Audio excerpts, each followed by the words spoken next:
Why can't you give me the respect that I'm entitled to?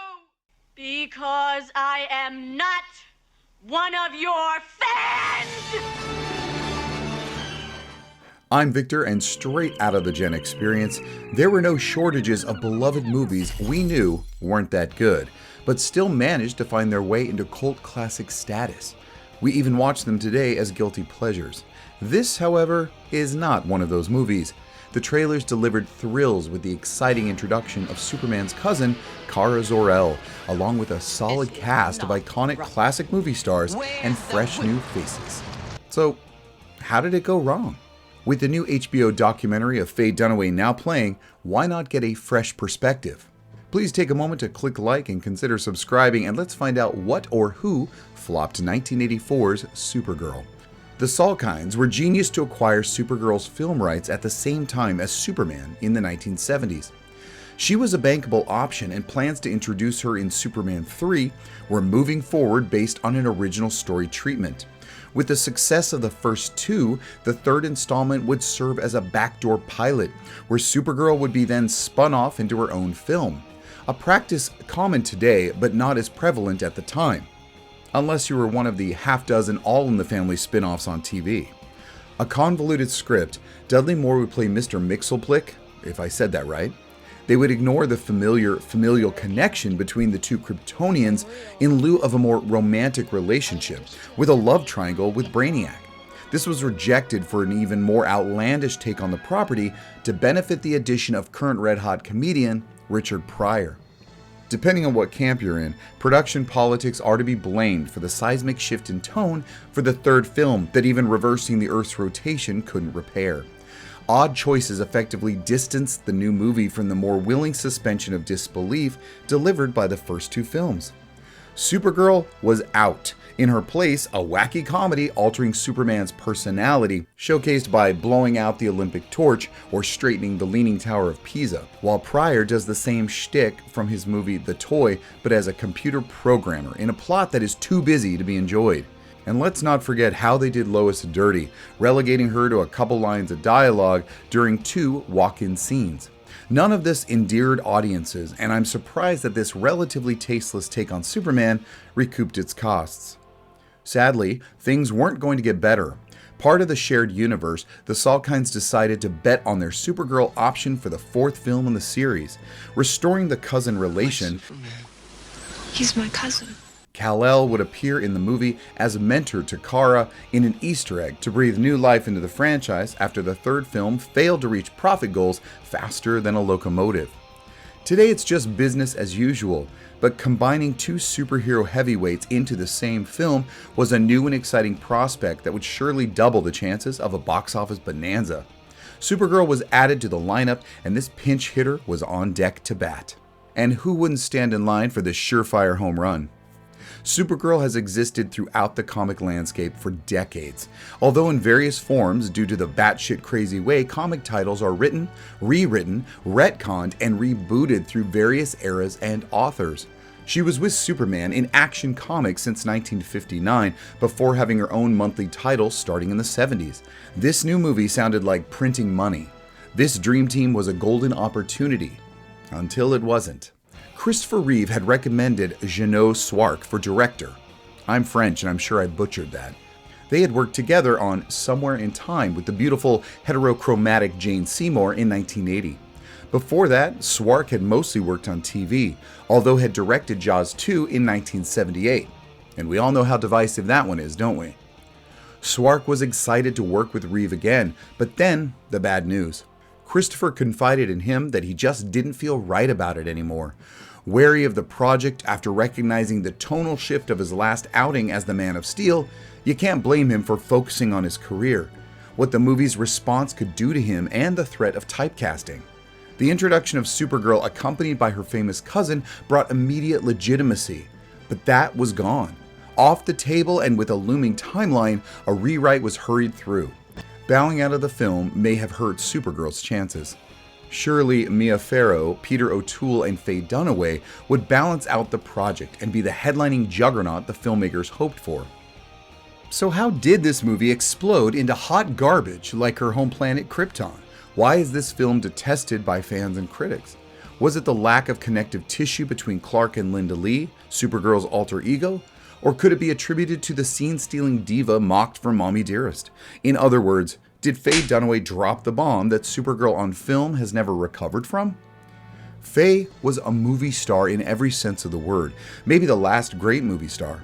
Faye still felt the sting from the reception of the role she completed in 1981, playing Joan Crawford. Faye has been in 118 films and made-for-TV movies. Unforgettable titles like Bonnie and Clyde, Little Big Man, Network, Chinatown, and The Towering Inferno all came before Mommie Dearest. These are not disposable but considered essentials, if not masterpieces by millions of people. So who's one of the worst people you know in Hollywood? That I worked with? Or that you wouldn't want to work with again? If you don't have to comment on that. $1 million, Faye Dunaway. Everybody you can put into this chair will tell you exactly the same thing. Faye Dunaway's classic filmography has gone down in history in no small part due to her performance and obvious incredible talent. She approaches every project with the same intensity as any of her award-winning or nominated performances. That intensity was on full display during Mommie Dearest for sure. You can find endless information about her behavior on set and her ill manner toward co-stars if you just look for it. Dunaway is known to be quite the difficult diva, and her conduct followed her to the production of Supergirl. For 2 nights now, tried to thread through that stupid interview.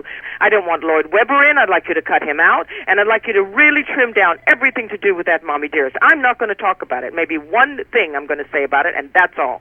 She was known for set chewing, or as Variety said, Dunaway starts neatly at each corner of the set in every scene and swallows it whole, co-stars and all. 3 years later, she's Selena, a witch, not a very good one, and rival to Supergirl in this big-named, big-budget, female-led superhero movie. But is it Faye's performance that's a miss? Had she recovered from Crawford, and had the audiences stopped comparing every new role to the infamy of Mommie Dearest? You will have to decide. But what part did the lead actress play in all this?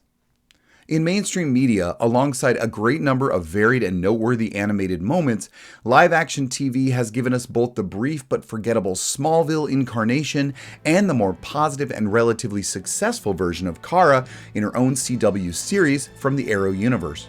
However, it is hard to believe a character as significant, with as interesting backstory as Supergirl, could not have succeeded in her first solo film, and worse, has not returned to the big screen for 40 years.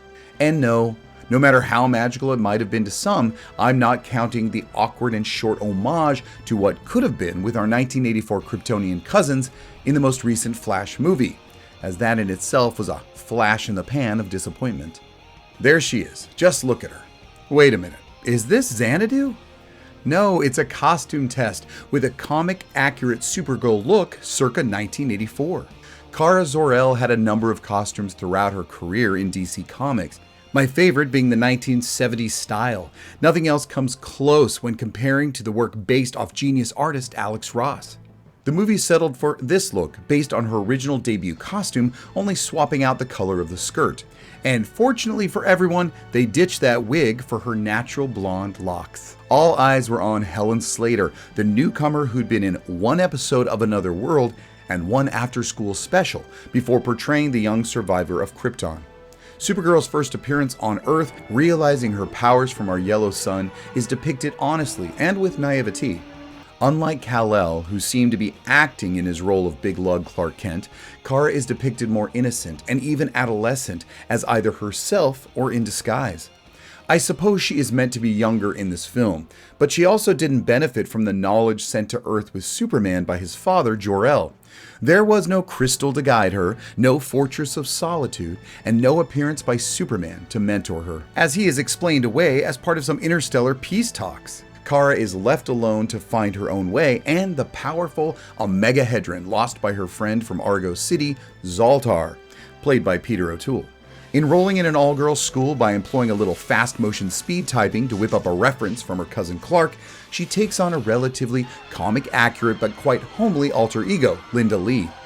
Settling in Midvale, Illinois temporarily, Linda's guise comes complete with dark wig and boxy oversized clothes in an attempt to hide her identity and make her look more dowdy and unassuming. At least her hair matched Clark's. Linda Lee's new bestie is none other than Lucy Lane. Lane, like in Lois. The Daily Planet reporter is Lucy's big sister, and to keep some continuity and remind us of the shared universe, Mark McClure once again dons his camera as Jimmy Olsen, and his boyfriend to Lucy. The two are little more than characters to get into danger for Supergirl to save, as well as the necessary link to Metropolis.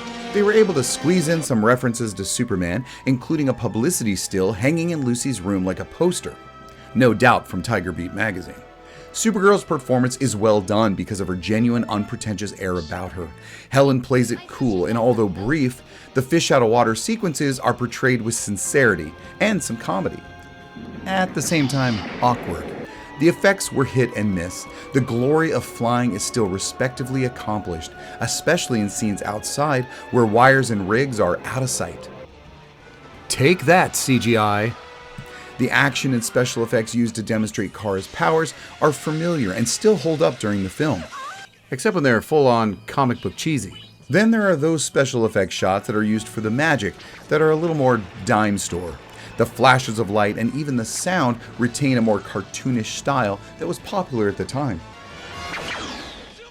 Helen Slater's acting performance is well done, and she handles herself with believability, even when fighting the Shadow Beast boss. Shadow Beasts are a great way to save money. Large invisible monsters to fight are great for budgets. Forbidden Planet did it well back in 1956. However, Slater's Supergirl handled it with professionalism and acted the hell out of it. So no, the tragedy of Supergirl did not lie with her. And I won't believe it, as Helen Slater will always be my Supergirl, no matter how hard it is to rewatch. And let's just look at her follow-up film. Talk about rewatchable. I can't tell you how many times I rented The Legend of Billie Jean with Helen Slater along with Christian Slater, no relation. Remember that one from 1985? Selina and Supergirl look the part. Faye and Helen did the best with the material, but actors can only do so much with the material they are given. David Odell. The screenwriter was not brought in after the departure of Reeve. No, he had written the first treatment that then had to be developed into the Supergirl we know, which makes me think the original idea was just as subpar. Lest we forget, it is not the actors that make up the words. I am considering nothing less than world domination. And David Odell's most recent contribution to this was writing for the Muppet movie and The Dark Crystal. Not bad movies at all, but not the same. Story and character development is a vision of the writer brought to life with the talents of the director. Incredible character development can be conveyed by fantastic actors, and a talented director can lead an audience to buy a mediocre premise. Story arcs with believable characters allow us to forgive some second-rate special effects or plot miscalculations. The arrival of Kara Zor-El and her transformation into Supergirl are reasonable, if not long-winded. However, the inconsistencies of the main character's traits, personalities, powers, and abilities, hindered by the edits from the UK to the US release, cuts for the television broadcast, and deleted scenes that brush off much of the star's motivation and storyline justification, made the whole thing just sloppy. On top of that were script choices that, how do I say, had no meat. Inconsequential, trivial, even a little insulting. The plot point of the powerful Omega Hedron was more like a MacGuffin, as the story quickly seemed to morph into a fight over a man. Ethan, the school groundskeeper. Selina inexplicably understanding that this strange artifact from another world is the power she needs to succeed. She uses it to ditch her tired warlock love interest and fight off Supergirl and her untested powers to get Ethan. Thank God we had Brenda Vaccaro as the standout sidekick to the villain. Besides the comically exaggerated lines from Selina, Brenda's Bianca delivered the needed witty retorts in that awesome smoker's voice direct from a piano bar. That's what I said. I'm staying. Boy, you're really getting the hang of this. I always thought she shouldn't have been destroyed in the end. Oops, spoiler. It made sense to see Supergirl discover her powers, but using her heat vision to make a flower grow? A lot of that scene is a little light and fluffy. I wanted to see her ignite an inferno with those eyes. It was like a diet Superman, when the Supergirl we hoped for would bring the ass beatings somewhere between Aliens' Ellen Ripley and Working Girls' Tess McGill. The side stories with Nigel, Selena's petty problems, and Lucy and Jimmy's, well, just Lucy and Jimmy, were either underdeveloped or long in the tooth, making for a more disjointed storytelling experience where the audience couldn't love Supergirl as much as she deserved. We also didn't feel the desire or the menace of Selena beyond the crazy-ass witch wanting power, but in the end, just a boy toy. Sounds like an episode of Charmed more than a major studio film. The celebrity of Mia Farrow only graced the screen at the beginning of the film, and although promising, we had to endure 2 major underwhelming sequences with the classically trained actor Peter O'Toole. The exposition he gives at the start sets the tone for most of the movie. Boring. Later, in a scene you wish they would have explored more, Supergirl gets help from Zoltar after they've both been exiled to the Phantom Zone, a wall mirror careening through space as a prison we'd seen in the first 2 Superman movies. Peter O'Toole goes into some monologue that I think is meant to be inspiring, but only sounds like the ramblings of a graduate of the Betty Ford School of Dramatics. Lawrence of Arabia, this is not. And who knew you could just climb over a ledge and escape the Phantom Zone out of another mirror? General Zod and his cronies couldn't have figured that out after being trapped for years, while Supergirl was in there for like 10 minutes. Lucy and Jimmy aren't enough to remind us this takes place after the events of the 3rd Superman film.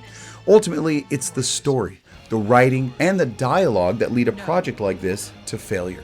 It made sense to have that glamour camp of Selena, who's grounded by her minion Bianca, but not grounded enough like Lex Luthor or Zod before her. And she performed in very much the same style as Mommie Dearest. I'm curious to know what it would have been if Dolly had not turned down the role.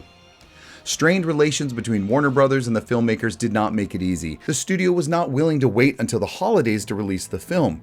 The producers said it was to avoid the Summer Olympics. But if you remember the slate of summer movies in 1984, you know it was a lack of confidence in Supergirl that had them avoiding competition with Ghostbusters, Gremlins, Terminator, Karate Kid, and The Temple of Doom. Partnering with TriStar for a November release to avoid movies that would become the greatest of a generation didn't help. They also couldn't even get the poster right. Supergirl succumbed to the endless Kryptonite. After being number 1 for the first weekend, it began to plunge and couldn't return its investment. And then came Superman 4, receiving even worse reviews and lower profits. Looks as though nobody had learned their lessons. Director Jeannot Swark said, Reeves' involvement in this film would have given the feature higher credibility, and admitted he wished Reeve had made a contribution to the film's production. What do you think? Would Superman's appearance make this a success? Bowing out quietly, Supergirl lived on briefly in video rental and seemingly endless rotation on HBO and Cinemax until she was only whispered about in hushed conversations. During the 40 years since the release, Supergirl the movie is often questioned for existing at all. But we know the truth. Supergirl was a great idea. It can't even get an A for effort, but it will go down in B-movie history. Slater would get redemption in both Smallville and Supergirl TV shows, playing the biological mother of Clark Kent and the adoptive mother of Kara, respectively. I hope you enjoyed this look back at an original superhero movie for the ages, straight out of the Gen Experience. Did you see it in the theater like I did? What did you think about the movie? Faye certainly didn't destroy the film, but she couldn't help it either. Now I am really upset. Now it's time to check out the new HBO documentary on Dunaway. Why not check out more great shows from the generation that gave you the best of everything, and even this. I certainly hope you've clicked the like, and don't forget to subscribe. Check out the store while you're here, and thank you for your support. Until next time.